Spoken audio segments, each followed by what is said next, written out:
आशा करता हूं आप सब बहुत अच्छे होंगे। मेरा नाम है सिद्धांत अग्निहोत्री। स्टडी ग्लोस पे आपका बहुत बहुत स्वागत है। तो दोस्तों, यहाँ है मार्को रूबियो जो है सेक्रेटरी ऑफ स्टेट। मैंने क्या बताया कि एक स्टीव विटकॉफ दायां हाथ और मार्को रूबियो बायां हाथ डोनाल्ड ट्रंप का। तो सब यही है। तो इन्होंने कुछ कहा है, क्या कहा है बात करेंगे। लेकिन दोस्तों उससे पहले बता दूं कि हमारा शानदार आर्टिफिशियल इंटेलिजेंस का कोर्स आप अवेल करें। अब 23 को हम बैचेस बंद करेंगे, तो make the best out of it. दुनिया का सबसे सस्ता कोर्स है ये, मात्र 800 रुपये का। तो आए, डिस्क्रिप्शन और कमेंट बॉक्स पे लिंक दिया है। तो जो सेक्रेटरी ऑफ स्टेट है मार्को रूबियो उन्होंने भारत को लेकर फिर से ये बयान दिया है और उन्होंने कहा है कि देखिए, अमेरिका जो है वो इंडिया और पाकिस्तान का जो रिलेशन है और जो भी हो रहा है वो हर दिन मॉनिटर करता है अलॉन्ग विथ ग्लोबल रीजन्स। अब इस स्टेटमेंट से इन्होंने बोला है कि देखो, दुनिया के पापा हैं डोनाल्ड ट्रंप, ठीक है, दुनिया के पापा हैं। तो 5 युद्ध ये बोल रहे हैं हमने युद्ध रुकवा दी, और छठा युद्ध जो है रशिया यूक्रेन का युद्ध रुकवा देंगे। वैसे तो उन्होंने बोला था जब मैं बनूंगा प्रेसिडेंट तो 24 घंटे के अंदर अंदर मैं युद्ध रुकवा दूंगा, वॉर रुकवा दी पापा, लेकिन ऐसा हो नहीं पाया। तो ये बता रहे कि हर सिंगल डे जो है हम देखते हैं कि क्या हो रहा है पाकिस्तान और भारत में, कंबोडिया और थाईलैंड में। आपको पता है कंबोडिया थाईलैंड जो है वो एक मंदिर की वजह से, जो एक हिंदू मंदिर है उसकी वजह से भिड़े थे। और कंबोडिया थाईलैंड में बता रहे कि हमने सीज फायर करा है। मैं बता तो रहा हूँ, कुछ भी हो, गली मोहल्ले का भी झगड़ा होगा ना, डोगेश भाई का भी झगड़ा हो तो भी बोलेंगे ये तो डोनाल्ड ट्रंप ने रुकवाया है, ठीक है। तो बात यही है कि हर दिन हम देखते हैं पाकिस्तान भारत में क्या हो रहा है, और हमने सीज फायर करवाया। बोला कि देखिए, सीज फायर जो है जितने भी कॉन्फ्लिक्ट से हमने करवाया है, और मुश्किल होता है, इतना आसान नहीं होता है, क्योंकि आपको सीज फायर करवाने के लिए दोनों ही साइड्स को एग्री करवाना पड़ता है। और रशिया अभी तक एग्री नहीं किया है, लेकिन बहुत जल्द वो भी एग्री कर जाएगा। तो बहुत जल्द जो है वो सीज फायर टूट सकता है। 3.5 साल हो गए हैं युद्ध के, रशिया यूक्रेन के, और अभी भी प्रॉब्लम जो है वो बहुत ज़्यादा है। तो एम होना चाहिए कि एक पीस डील जो है वो साइन हो जाए। अब देखिए, यही दिक्कत है। अमेरिका ये कह रहा है कि कहीं पे भी युद्ध होगा वो हम आएंगे। एस जयशंकर ने बार बार बोला है कि देखो, जो ग्लोबल ऑर्डर है वो अब चेंज हो चुका है। चाइना, इंडिया, रशिया, ये एक नया ग्रुप बनता हुआ दिख रहा है। आज ही वैंगी आने वाले हैं 18 अगस्त को, और आज ही ट्रंप की जेलेंस्की के साथ along with European leaders meeting होने वाली। इस पे पहले मैंने लेक्चर लिया था ये वाला। तो डोनाल्ड ट्रंप ने बार बार ये बोला है कि हमने सीज फायर करवाया। पाकिस्तान ने इसको माना भी, पाकिस्तान डरा हुआ है। तो पाकिस्तान ने नोबेल पीस प्राइज के लिए उनको नॉमिनेट भी कर दिया, क्योंकि पाकिस्तान के नैरेटिव में यही फिट बैठ रहा है। भारत ने बोला कि भैया, डीजीएमओ का कॉल पाकिस्तान को आया था, आप उनसे आपने जो भी बोला हमसे मतलब नहीं है, लेकिन हमसे आपने कोई कॉल नहीं किया, समझ रहे हो। तो यहां पे तो पीएम मोदी ने पार्लियामेंट में जब ऑपरेशन सिंदूर पर बहस चल रही थी 2 हफ्ते पहले, तो उन्होंने तो सीधा सीधा बोल दिया था कि जेडी वैंस का कॉल आया था, तो मैं मीटिंग में था, 1 घंटे बाद मैंने कॉल किया। मैंने बोला क्या है, बोला कि देखिए देखिए पाकिस्तान बहुत कुछ करने वाला है। तो बोला कि अगर वो करेगा तो उसको मुंह तोड़ जवाब मिलेगा।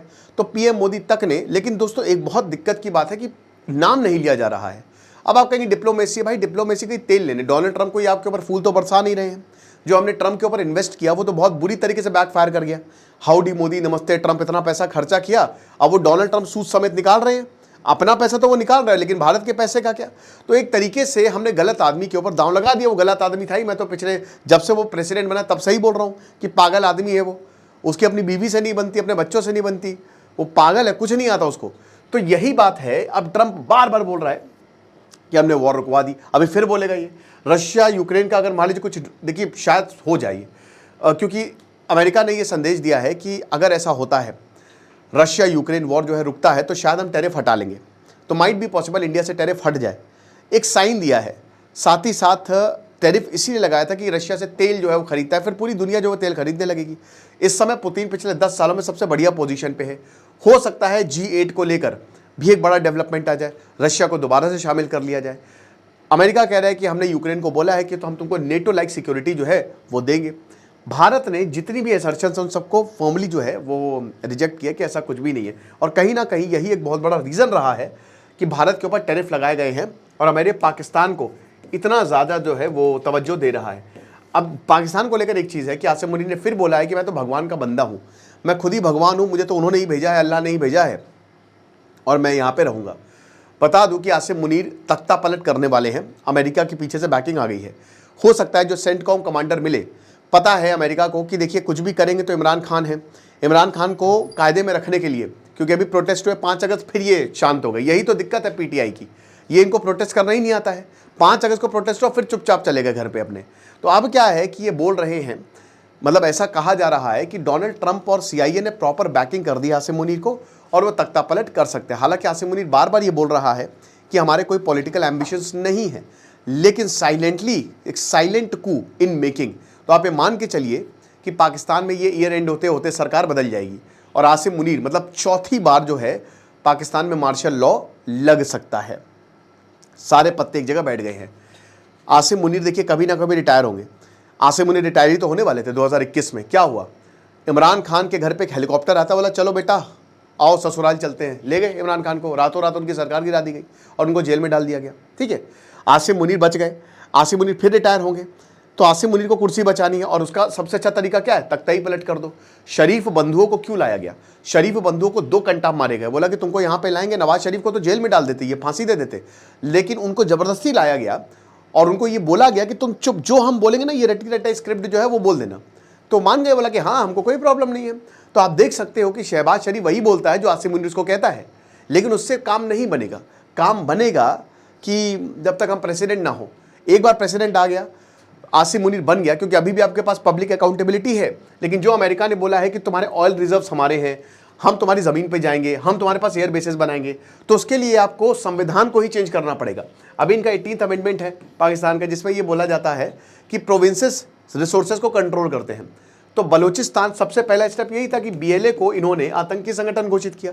अब सेकंड स्टेप यही होगा कि अमेरिकन वहां पे पहुंच जाएंगे, लेकिन उसके लिए आपको आसिम मुनीर को प्रेसिडेंट बनाना पड़ेगा ताकि वो एक तरफा संविधान को बदल दे। हो सकता है आगे आने वाले समय में पाकिस्तान में आप भयानक अनस्टेबिलिटी देखें, बहुत ज़बरदस्त कुछ दंगे फसाद देखें जो आसिम मुनीर ही करवाए और उसके बाद बोला कि लॉ एंड ऑर्डर मेंटेन करने के लिए हम ये फैसला ले रहे हैं। ये होने वाला है। सीआईए ने बांग्लादेश में कराया ना, यही तो कराया सीआईए ने। ये पूरा इनका बहुत खतरनाक है ये लोग। ओके, पाकिस्तान में फ्लड्स आए, वैसे 350 के ऊपर लोग मर गए हैं। तो ये सारी चीज़ें हो रही है। एक्सटर्नल अफेयर्स एस शंकर ने भी ये भी सब जितनी भी चीज़ें हैं एक्सटर्नल इन्वॉल्वमेंट की, उन सबको जो है वो खारिज किया कि कोई भी एक्सटर्नल इन्वॉल्वमेंट था ही नहीं। भारत बार बार बोलता रहा, लेकिन भारत अपनी बात पुरजोर तरीके से रख ही नहीं पाया। जहां भारत को बहुत स्ट्रिक्ट होना था, भारत स्ट्रिक्ट नहीं हुआ। इनफैक्ट पार्लियामेंट में भी पीएम मोदी ने ट्रंप का नाम नहीं लिया। आप लीजिए ना ट्रंप का नाम, कौन है ये? ठीक है भाई, अमेरिका और भारत के जो रिश्ते हैं वो टेम्पररी खराब है। एक बार ट्रंप चले जाएंगे तो फिर से वैसे ही हो जाएगा। सबको पता ही, एवरीबडी नोज। वहां के खुद के लोग बोल रहे हैं कि जो डोनाल्ड ट्रंप करे वो डिजास्टर है। बट वही है ना कि आप उनको हटा ही नहीं सकते। पार्लियामेंट्री फॉर्म ऑफ सिस्टम होता तो अभी तक अविश्वास प्रस्ताव उनके लिए खिलाफ आ गया होता, वो हट गए होते। ठीक है, तो वही चीज़ है। तो अमेरिका के सेक्रेटरी ऑफ स्टेट और उसके बाद फिर इनके जो स्टीव विटकॉफ है वो सब एक ही चीज़ दोहरा रहे हैं। व्लादिमीर पुतिन को लेके बोल रहे हैं। अब व्लादिमीर पुतिन को लेके बोल दिया कि इन्होंने कहा है कि हम रशिया को आप दे दीजिए यूक्रेन को नेटो लाइक सिक्योरिटी। भाई पुतिन ऐसा करेगा, पूरी जंग का जो मेन पॉइंट है वही है कि नेटो ना ज्वाइन करे यूक्रेन। तो झूठ बोलने में ये माहिर है, आप कह नहीं सकते। लेकिन अमेरिका का असली रूप जो है वो भारत के खिलाफ सामने आया, ये तो आप मानेंगे। तो ये सारी चीज़ें, बाकी आपको क्या लगता है मुझे कमेंट बॉक्स में बताइएगा। खुश रहिए, पढ़ते रहिए। This is Siddharth Agnihotri signing off.